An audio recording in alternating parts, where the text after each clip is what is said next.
Thanks, Tarun, for introducing the lecture series. And Professor Vinod Gaur has given us one paragraph. And he has been very, very strict that we should stick to that one paragraph bio. So I will read that one paragraph bio. So Professor Vinod Gaur is an Earth system physicist working as an emeritus scientist at the CSIR Fourth Paradigm Institute. Most of his work relates to quantifying Earth system parameters using inverse problem theory.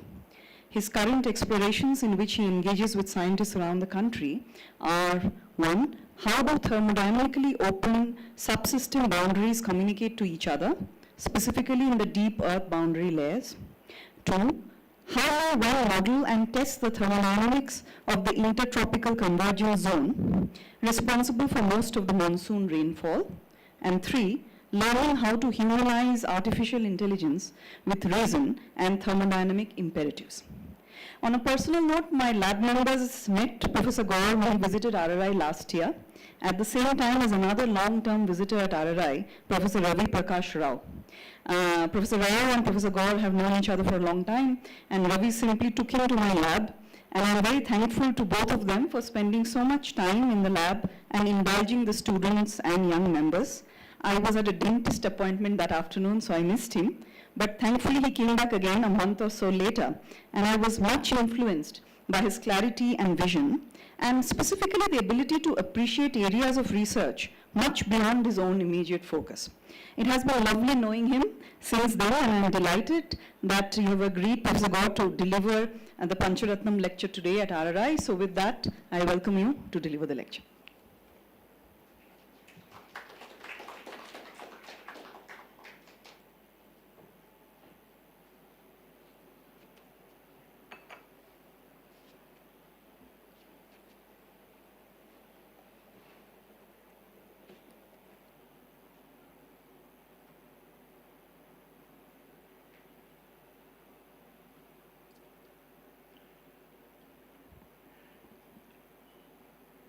I'm deeply sensible of the privilege to be asked to deliver the 9th Pancharatnam lecture, particularly the 9th. And the privilege deepens by association with a brilliant mind who in his brief life blazed a trail in the world of physics. Universal truths, when they are unraveled, shine by the simplicities of their beauty and thus become a vision in everybody else's imagination in fascinating ways, such as the return of the ever youthful young prodigal traveling with the velocity of light to her hoary aged mother. Pancharatnam's epiphany too has its metaphor. And I found this beautifully illustrated in a book by Mark Levy titled "Why Do Cats Land on Their Feet, Even if they are thrown upwards with their feet up?" This is a beautiful book of puzzles, and parents of curious minds would find it very instructive if they chose it as a birthday gift.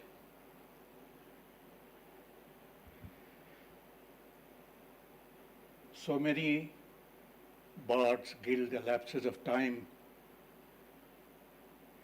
Some of these, such as the ones you see here,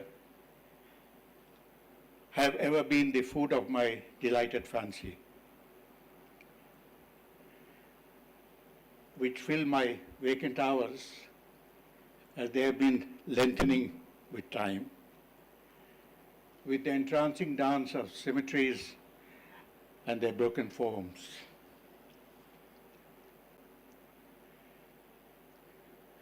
The line I spoke regrettably is not mine, but I loved it, so I used it. The assertion made here about symmetry being the truth and logic of the universe is the voice of an intuitive experience. And the picture that you see here is an attempt to make a collage from unacknowledged Google images to create some kind of a landscape of this understanding.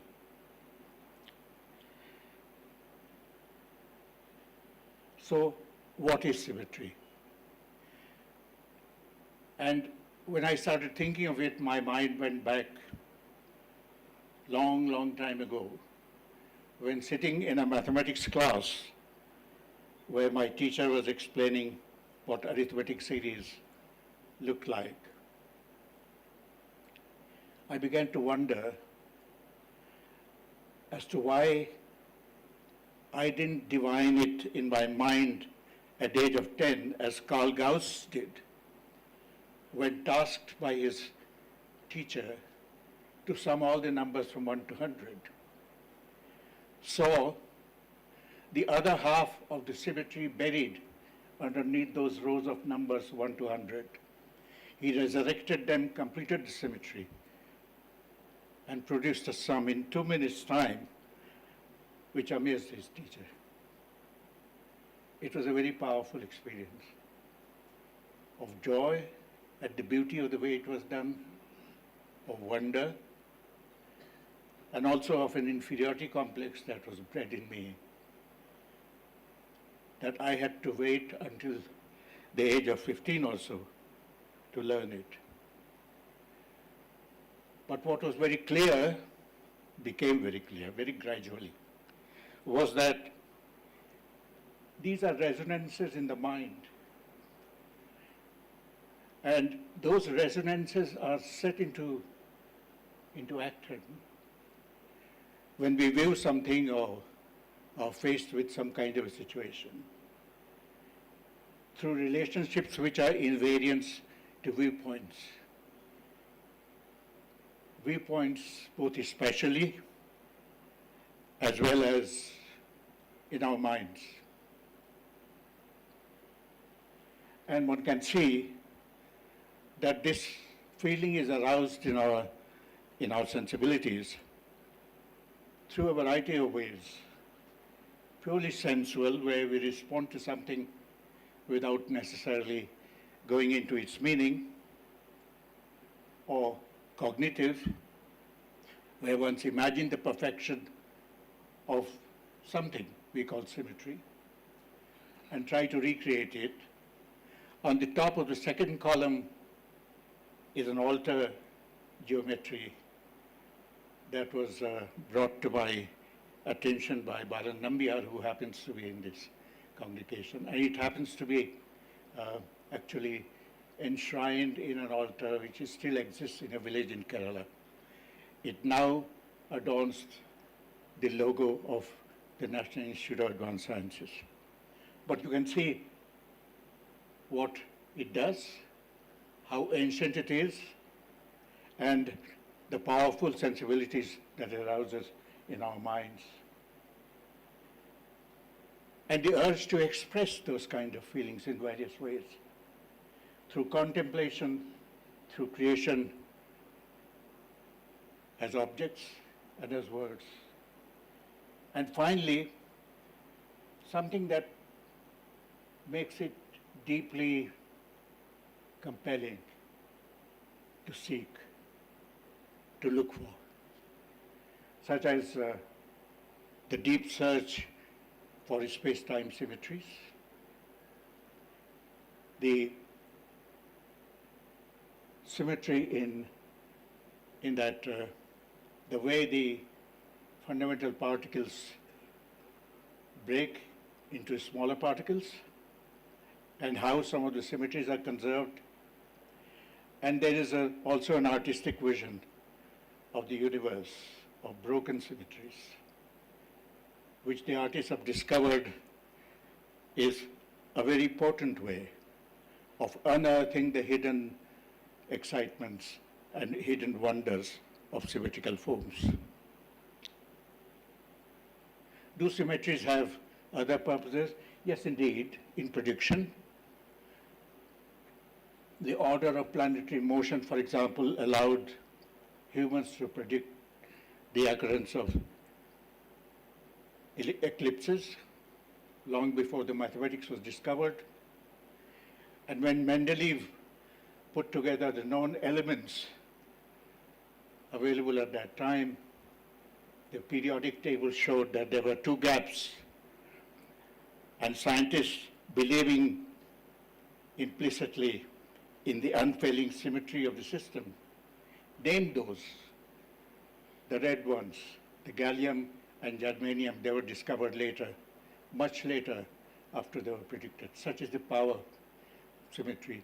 And the same here in the discovery of this elusive particle called neutrino, which was found to carry the missing energy when one element disintegrated into its products. And of course, in understanding some invariances in the universe, there are only 5 platonic solids. Does that 5 have a meaning? It is an extremum. It's the maximum. And there are objects in the universe which also satisfy the minimum property. So there's extrema. What these extremums mean? They are unique. And if one were to imagine as to what a Martian dog would look like, one could at least be sure that it will have a bilateral symmetry. If it walks, and if it has to make the effort of pumping its blood against gravity, it is bound to follow those two symmetries. So even without batting an eyelid, one can say, if there is a dog on Mars, it must at least have a bilateral symmetry. That is something which your imagination, one's imagination allows one to do, making use of this concept of symmetry. And finally, it illuminates hidden truths. And one of these hidden truths, as I will have occasion to explain later, is called the gate symmetries, whose existence was compellingly suspected even before it was discovered.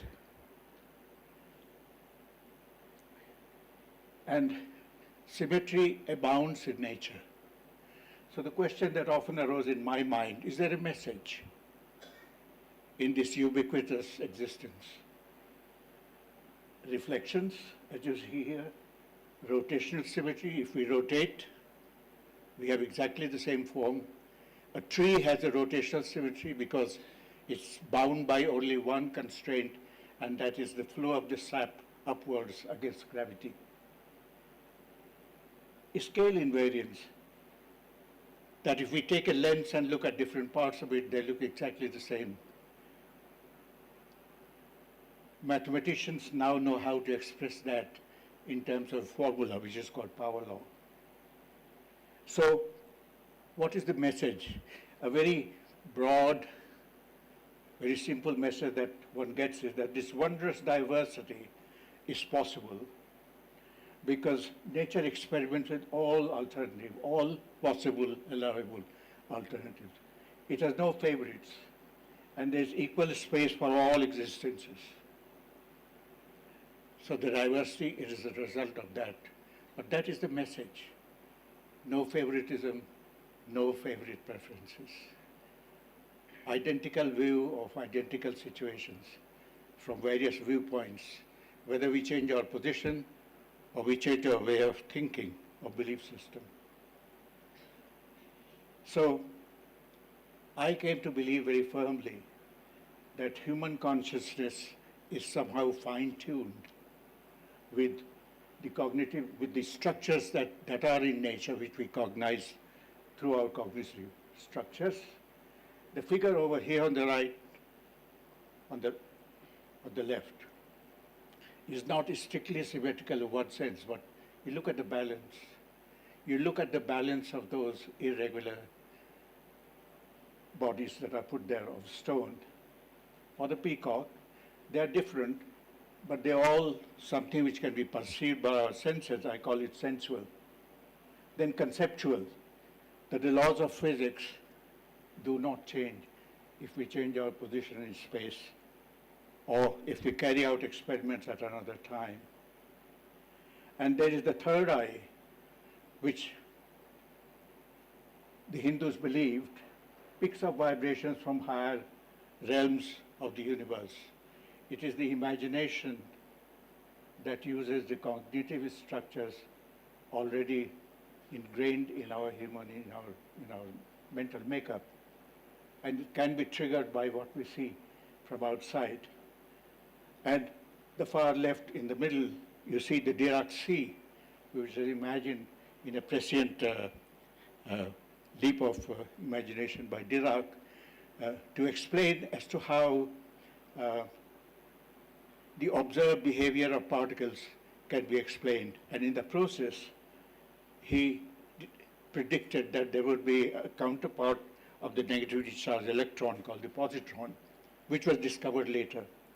So here are the examples of our conceptual exercise of the principles or the compelling, if not logic, I would say sensibility to symmetry. And finally, the group behavior, which is the province of, or has been the province of jurisprudence, also philosophy, and in thermodynamics, the equipartition of energy, equally giving to all possible degrees of freedom. And we have that anekantvad. There are various ways, there are different ways. There are different epistemes, there are different ways of knowing. And there is nothing to guide us, as Einstein said about the space-time reference, nothing to guide us as to which one is the truth, because they are all stand on the same footing. So can we abstract the grammar of symmetries from nature's books? And here is one that I have tried to put over here. The one that is coded in the shape of the shells, flowers, that plant over there, forget its name, and the sunflower. And this is coded by numbers, which were actually discovered by Euclid in the 4th century. And this is that if you take a line, you can divide it uniquely into two parts called the mean and the extreme, wherein you can show that the ratio of the larger part to the whole is equal to the ratio of the smaller part to the large. And when you put together symbolically, write it down in the form of an equation, you end up by that quadratic, which is a solution. And that solution is something which can use to make a rectangle. Phi is the solution, and phi and 1 plus 1 over phi, because that quadratic tells us that 1 plus phi is going to be phi squared, necessarily, no matter what you do to this ratio. Whatever is the ratio, doesn't matter, but that phi remains the same. And that's the magic, that's the number, that's something which is coded in the shape of all those. Because one can see that if I make a rectangle with 1 and phi, and I take away the square out of that rectangle, because 1 and phi are not the same, I'm left with a rectangle with exactly the same ratio. And I can go on doing that ad infinitum without changing the ratio. As has been shown there, taking away squares from that rectangle and leaving them unchanged. And if you join their corners, you find this spiral. So those are the numbers. The phi is the number which is coded in that. And human beings learn somehow to abstract that code, not consciously, but unconsciously. Because that code was discovered by a man called Fibonacci in the year 12,202. but its use was made in constructing the Acropolis in 438 BC, and the pyramids even before that. And we can see how those numbers subconsciously abstracted by the human mind, even before analytically it was understood as the solution of a quadratic, is amazing. And one can write that in this form, as shown over here, phi is equal to 1 over 1 plus phi. And one sees that this is a universal truth, because as shown by Ramanujan, for q, where q is any number, when q is equal to 1, we see that it's the same quantity as phi. So the intuitive perception of the message that is coded in these numbers by human minds, how does that arise? And how beautifully, how precisely, how accurately, how passionately they have been incorporated in the works that they executed. Even in this temple, which is not far off from here, we see those proportions. And we have isosceles triangles and pentagons, which can be distilled out from that, and those of you who are interested will find it very easy to do that, given all these geometrical constructions. But what is interesting is that the triangle and the pentagon is something which has been very deeply ingrained in our culture. Some understanding that these are some primal figures, that these are figures, therefore, which have some sacred element involved with this. These also happen to be prime numbers, 3 and 5. And our ancestors believed that the universe must be a perfect system, and any temple, any conceptual element that's worthy of worship would be something which will be a small replica of it, and therefore that's how they conceived of the mandala, the pentagonal Indian icon of the universe, the perfection of the universe. So look at those figures. They are there in the galaxies, they are there in the rocks, they are found in the storm, they are found in the seashells. And as the words say, that these are all patterns of growth and death, you can read them. Since the beginning of time, the eternal dance that leads from birth to existence to dissolution in a joyous cycle, not something which is destructive, but a cycle of creation and recreation. And we also see it in the logic of harmonies, the strings. If you take a string and you sound it, plug it in half at the half point, sound it again, and you get the tar saptak, the octave.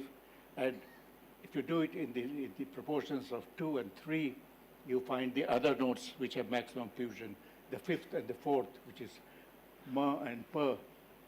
So how did the human mind, how did they create this scale of 7 pure notes and 12 semitones? How did they create it without understanding, without knowing at that time that the waves formed by them snuggled into each other so closely, so perfectly, that nothing could go wrong. Nothing, not even an edge will stand out of proportion.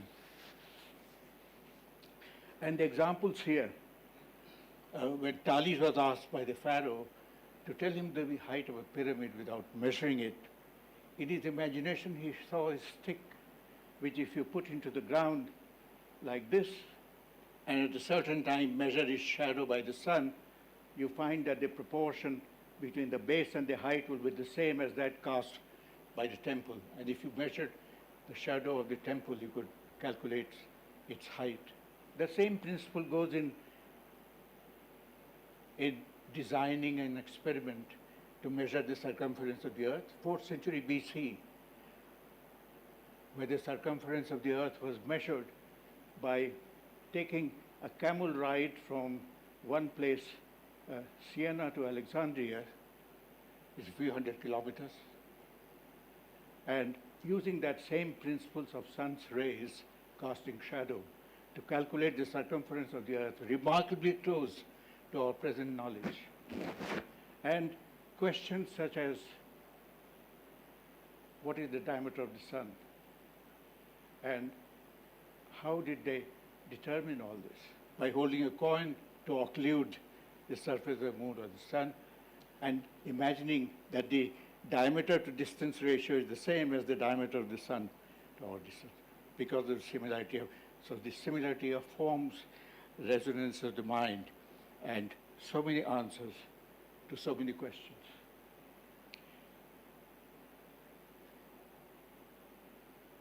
In the 19th century, there was this Scottish physician who looked at these exposures in Edinburgh. They are on the cliffs. And he saw that those are deposits, which must have been laid under the sea because they are perfectly horizontal. And they overlie these other ones, which apparently have been lifted up and turned by 90 degrees. And those again by strata, which are sedimentary. And he said, this couldn't be unless there's a cycle of deposition, deformation, lifting, folding, and deposition again.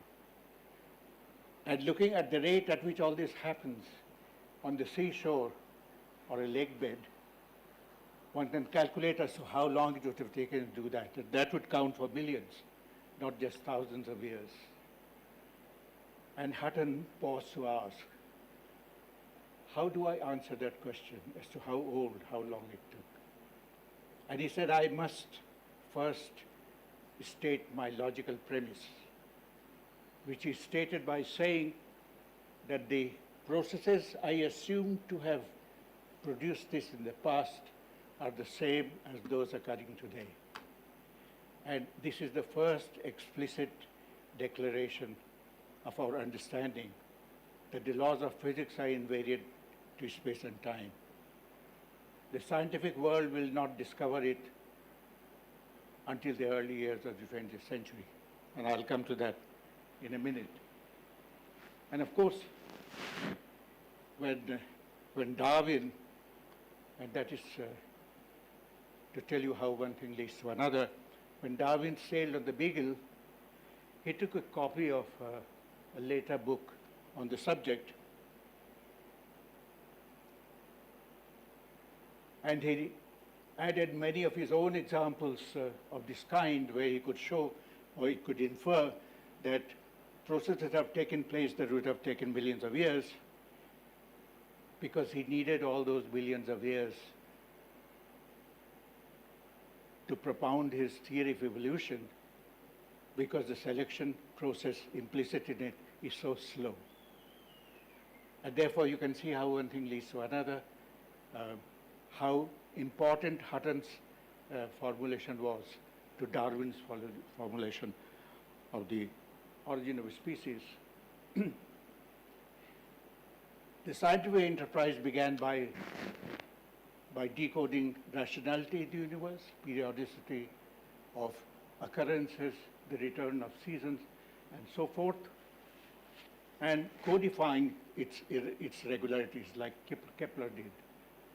So by the end of the 19th century, we had a lot of understanding about how the physical systems behave, how they work out, to the extent that Sir James Jean, towards the close of the century, proclaimed that sentence which is written at the bottom, implying that most of our knowledge of physical laws have been discovered, and all that remains to be done is to fill up the details.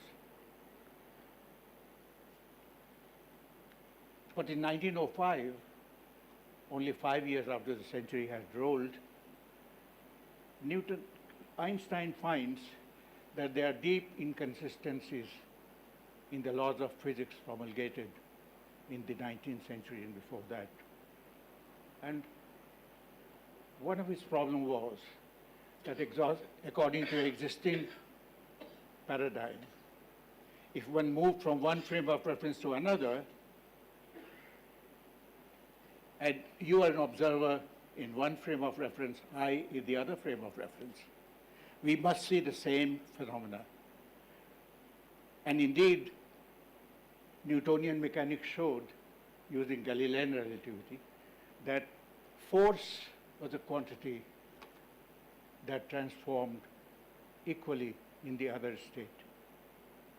Except when you looked at the way magnetism and electricity behave, and there it did not happen. And Einstein found it very troubling. So he put the whole thing on its head, and he showed that no, that can't be. Nature can't be two-faced.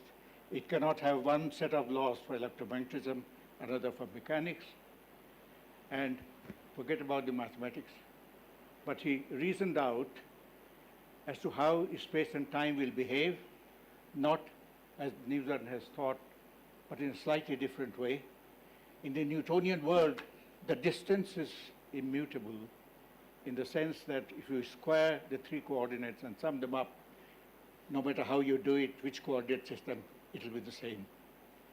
What Einstein showed, that if force has to remain the same in both those coordinates, then it is not that quantity, but it is that quantity minus Ct square which is invariant. As if the space and time coordinates are inextricably, can I use the word entangled, Urvashi, to borrow a lingo from quantum mechanics? And nothing will make sense except, so this is an invariant, not just the space, but a mixture of space and time. And, and that invariance, because invariances have a very powerful reverberation in the minds of scientists. If something is found to be invariant, that does not vary, and scientists all believe that there must be something deep behind that invariance.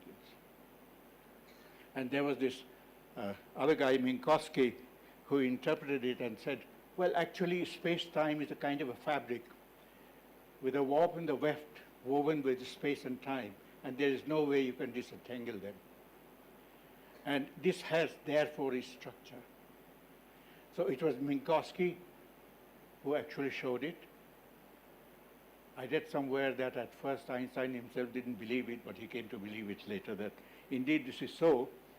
And after he has believed, he proceeded to do something else. But before that, I thought I'll just mention this, that formulation had actually been obtained earlier by a man called Lorentz, but he had done it by adjusting the scales of time and space so as to keep the velocity of light constant. And this is called the patchwork answer to scientific problems. And it did not fulfill the first test set by G.H. Hardy, that the mathematician's pattern, like the painters or the poets, must be beautiful. I will give one more example, and I hope I don't exceed my time, is that of Kepler.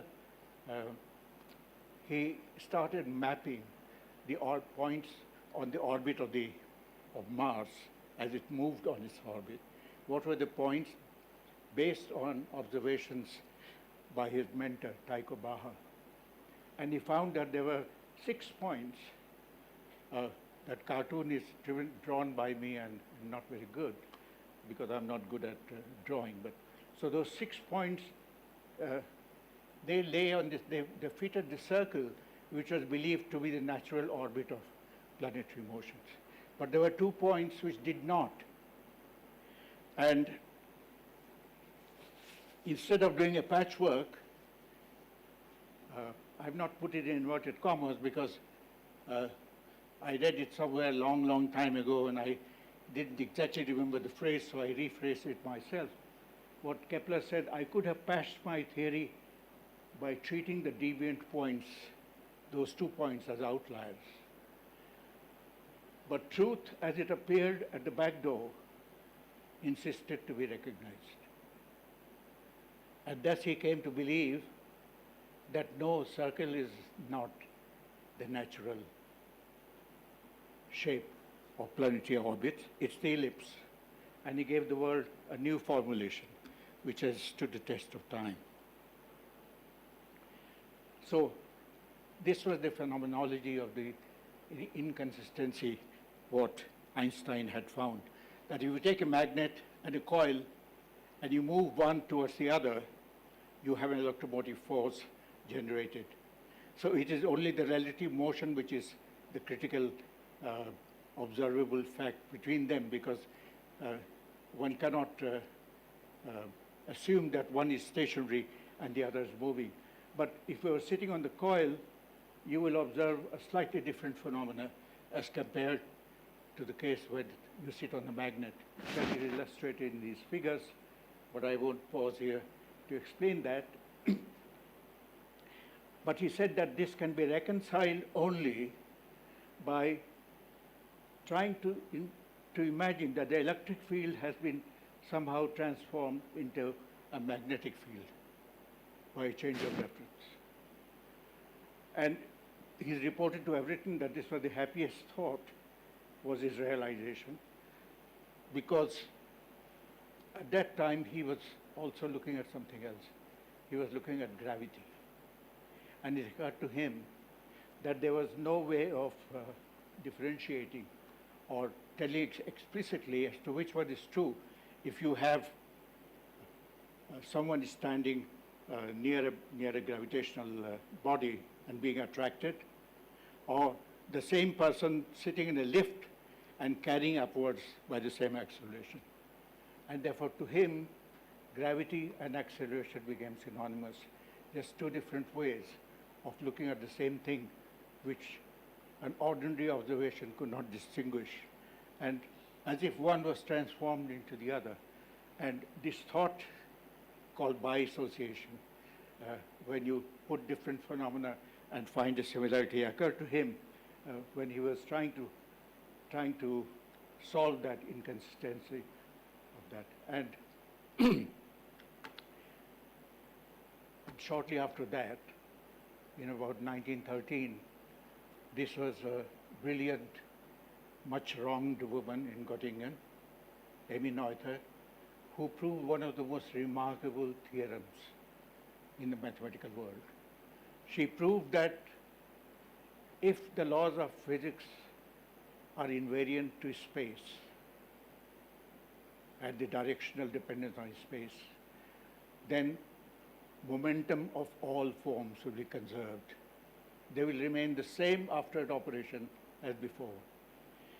And if it is also invariant to time, whether an experiment is done today or tomorrow will yield the same result, then the energy of two physical states, identical physical states but different after an operation, will remain exactly the same.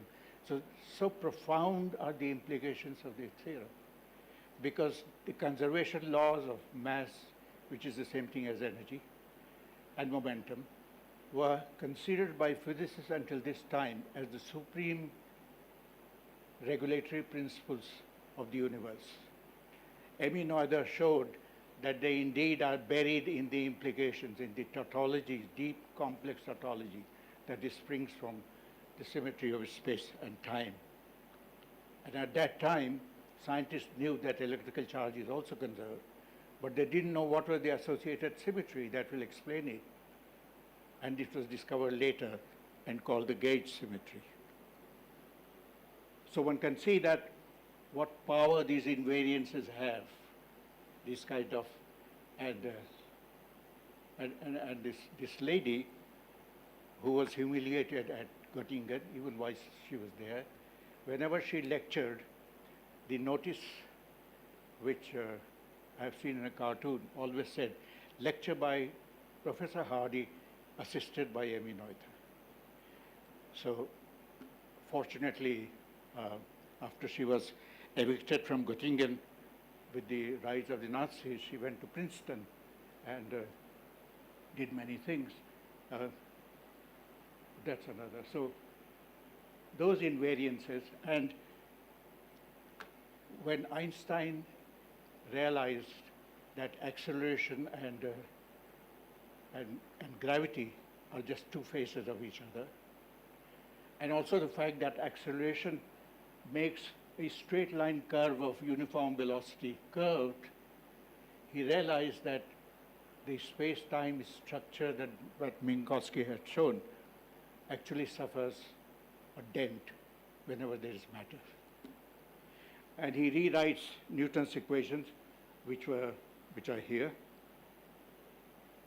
in terms of acceleration, which is substituted by curvature, and that's the mass energy matrix over there, and that's the famous Einstein equation, which is in some way, cartoon shows over here, mass has dented the space, and the curvature of the space then tells the mass how to move, or even energy, which is this ray of light, is going to be bent because the space-time is bent. I see that I've used a lot of my time. I must move fast. The cardinal principle of nature is symmetry, but what I want to come to now is that the texture of the universe is full of broken symmetries. So here is something you can use a computer program to do it. Take a line here and add an arrow here at fixed angles, and do the same thing at the end of these. And going doing that, you get this, which looks like a tree, and another one, but nature produces this. Somewhere the symmetry breaks. Somewhere the symmetry breaks because the symmetry of nature is also collaborating with local symmetries, where the water availability, the nutrient availability, the sunshine availability may not be the same in each direction as the tree grows, and causing this asymmetrical nature. And over here we see, and this is that symmetry breaking by existence of mass. But we see how symmetry breaking results into something new. If you take an octahedron, which is a perfectly symmetrical figure, one of those 5 Platonic solids, and bury the other half, the lower half, you end up with this pyramid that the Egyptians thought of. Similar to what Carl Gauss imagined when he was given 1 to 100. He saw this 100 to 1 buried, symmetrically buried under it. And he added the columns and found they're all 101 columns. 100 columns, 101 each. And so the impression, the experience I gained at that time was very powerful because of one of these things. Why didn't I think of it at the age of 10? Why wasn't it taught at the age of 10 or 11? Something which can be taught so easily to children.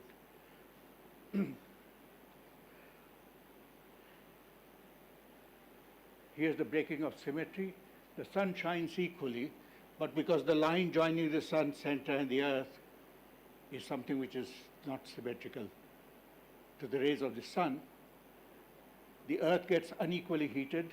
Because it is unequally heated and there is atmosphere, the atmosphere begins to move, exchange, equalize the temperature difference, erode the temperature gradient by moving, then it moves the oceans, and the oceans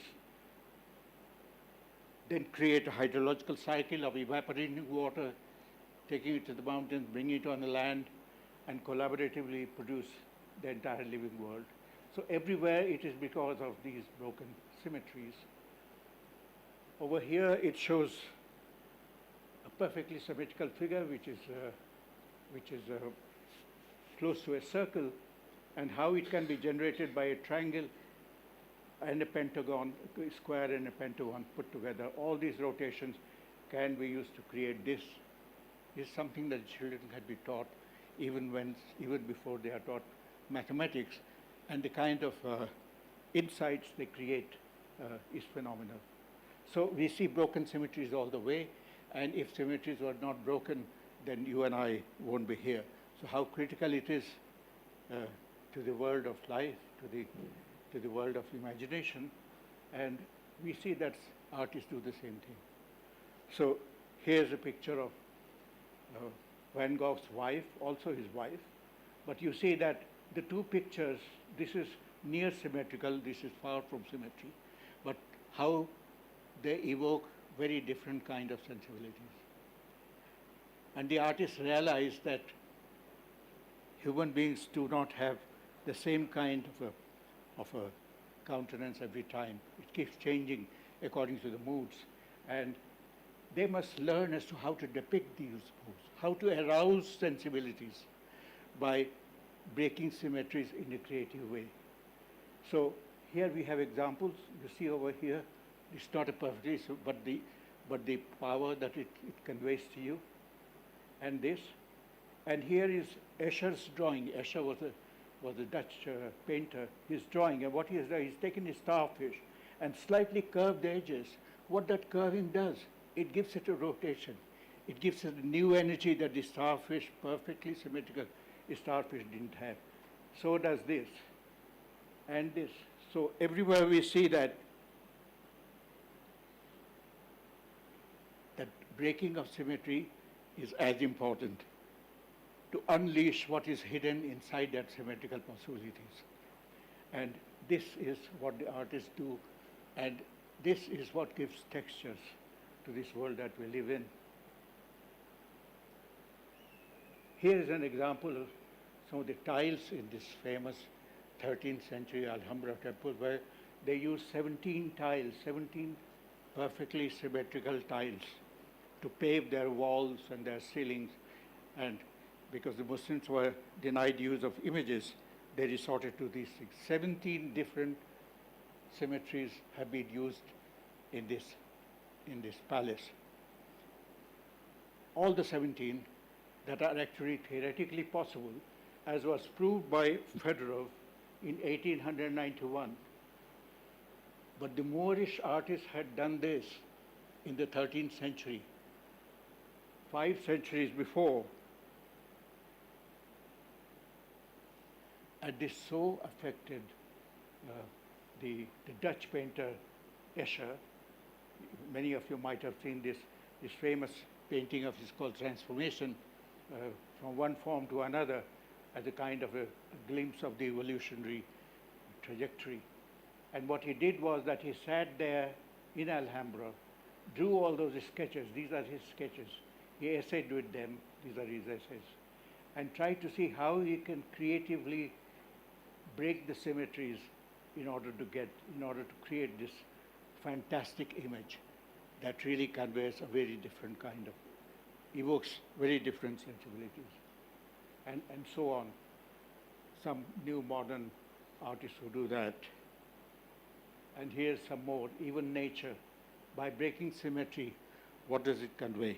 I must move fast.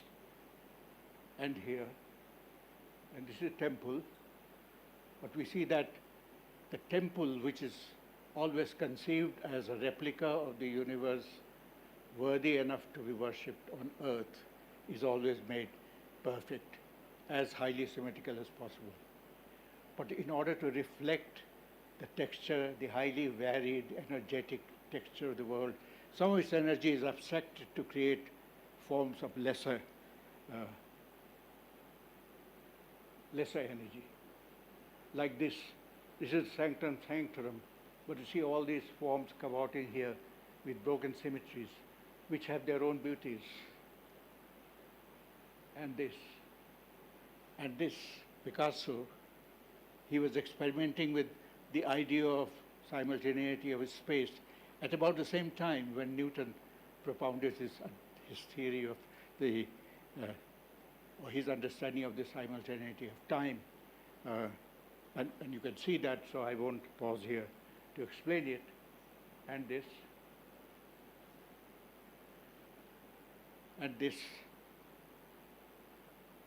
the symmetry breaking to convey a profound idea of birth,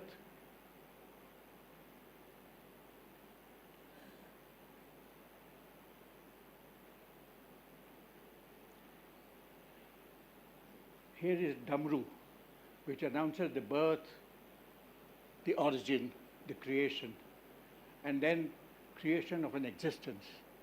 And that existence must move through its living existence, celebrating all the freedoms that you can imagine: freedom from fear, freedom from gender bias, freedom from stagnation, this is flowing Ganga over here, freedom from ego, which this would, and then finally ended in dissolution. And it was this vision, very similar to the Higgs boson, later discovered by scientists, that this figure was selected to be the logo of the Center of Nuclear Research in Geneva. Scientists believe that this comes closest to portraying as to what the Higgs boson does. So, if one is interested, one can look deeper into it. So, the question that arises is, symmetry is beautiful, but there's a hidden world. A hidden world, that can be exposed by breaking this symmetry in a creative way. So, the question arises, at least I asked this question myself, and I'm sure other people have. Does there exist an icon of perfection from which all these broken symmetries are derived? And then one realizes that indeed scientists have tried to answer some of these questions within the compass of this group theory, which studies a set of operations that leave a certain aspect of an existence unchanged, as these operations do on a crystal face. And it also allows you to build these higher symmetries by combining these other objects, also of unique symmetries, but they can't be broken up into any other form. So are these kind of atoms of symmetry which build molecules of symmetry? And if so, then what is that perfection? So I reframe my question and say, what is that form with the highest symmetry, which can be built up by itself, which is without this kind of compounding, which is unique? And I found that this answer was discovered in 1982. It lives in so many dimensions. They call this particular existence of the highest symmetries possible as the monster. But my mind recoils with that name, and I call it my Brahman, because this is the primordial form of energy, which can't be broken up into any more atomic forms, which eventually broke at the Big Bang and gave rise to infinitely breaking processes of symmetry into all these universe forms that I have. And this is also something which the physicists believe has happened about this primordial group of highest symmetry. So to me, this particular object, which can only be visualized in a 1, 9, 6, 8, 8, 3 dimensions, to me it appears like a giant dewdrop with infinite iridences radiating bliss and blissfulness.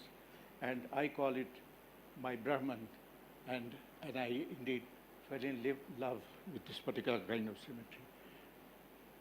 I must move on to asking whether this knowledge about symmetry that I've been asserting has any corollary for the laws crafted for society and its practices.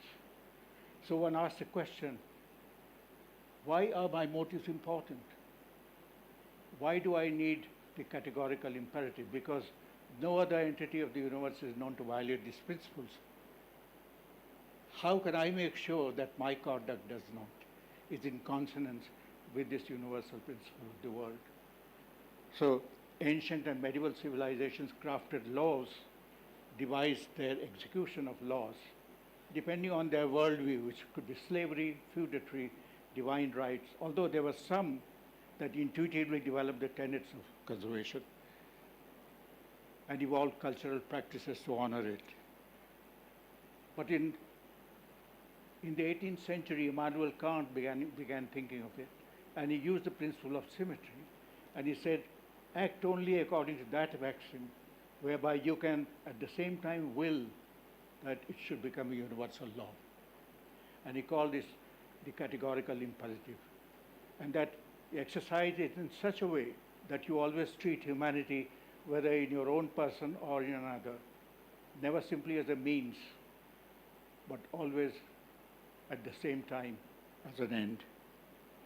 This, I believe, is a maxim which has been drawn entirely from our understanding of symmetries, although we have broken symmetries, as we see over here.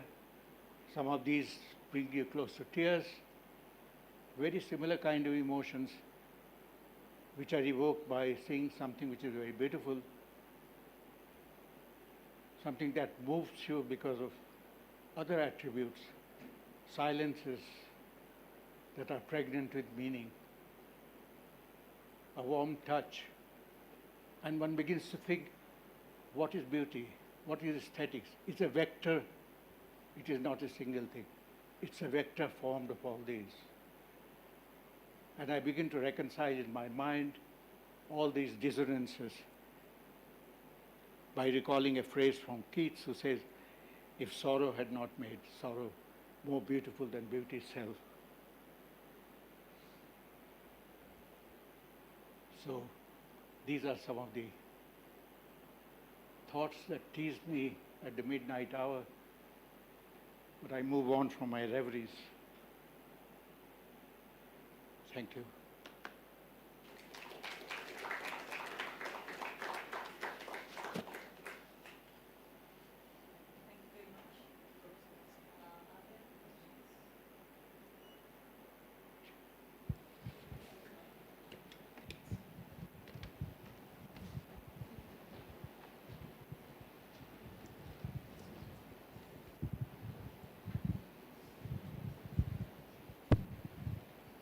Thank you very much for this beautiful talk. So much, more than a question, it's a wondering thing, is that when you say the primal truth of the universe is symmetry, can you also equally say that the primal truth of the life is the asymmetry, which brought the life, right? Unless there was an asymmetry in the universe, the life itself would not be possible.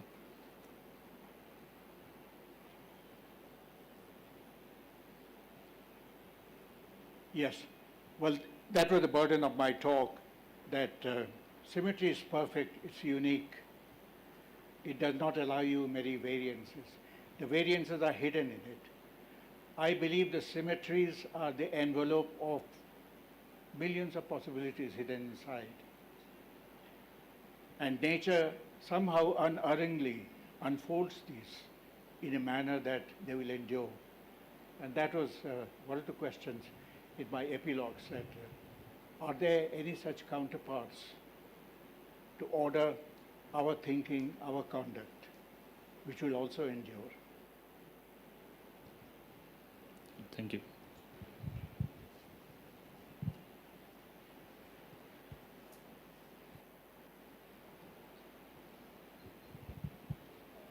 Similar question. In fact, in biology, there is never something that is perfectly symmetric. There may be macroscopic symmetry, but if you look at Blake's tiger, the stripes will not match. If you look at the Martian dog, the nostrils will not be equal. If you look at a snowflake, and if you fold it, it will not perfectly match. So in biology, there will never be, it will be broken symmetry always. And you will never find anything almost that will be perfectly symmetric. You are absolutely right. In fact, life itself is a product of a series of broken symmetries.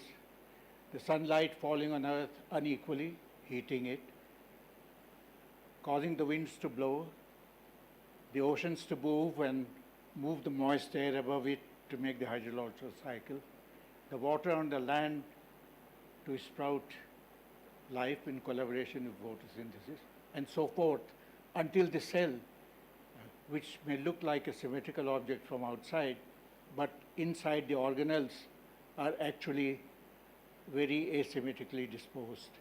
And that is why the boundary layer of the cell cannot be uniform, because it has to mediate the exchange of matter and energy from the outside to sustain those very specific existences within the cell. And that, as Urvashi read out, was one of my concerns today, that if the boundary layers that separate entities from outside and yet maintain their integrity by the exchange of matter and energy, how do they communicate with another boundary cell? Because this must happen if something eventually coming together has to become the way I act or my friend acts. So you're absolutely right. Broken symmetry is the stuff of all the wondrous variety of the universe, and indeed so much, particularly life. But there is a reference to which this symmetry, these broken symmetries relate to, something from which they have arisen. And that reference is important. Like the sanctum sanctorum reference is important to understand all the things that are outside the temple.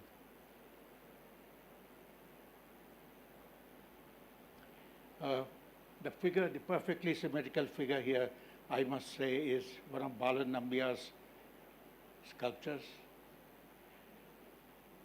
The broken symmetry is Rodin's sculpture of a thinker, and you can see how oblivious that figure is of anything else but the thought.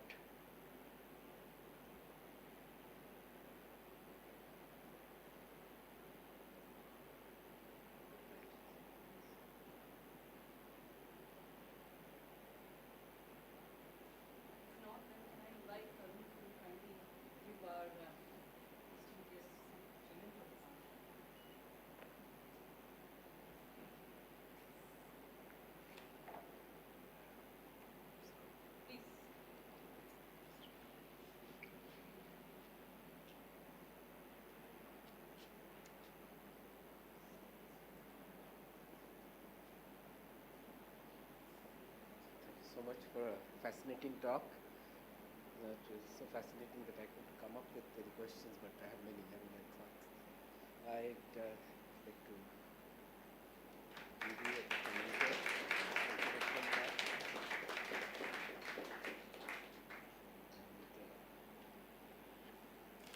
So, Claudian, this principal is Thank you so much.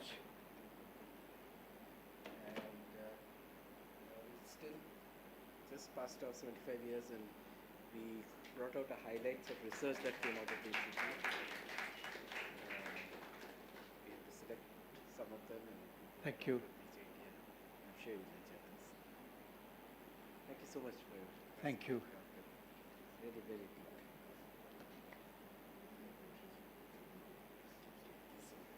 Thank you very much. I'm going to sit down for a while to pick up my energy. Can you give me a hand? Thanks. It's this knee which is a bit... I understand, yes. Please, yeah. You good?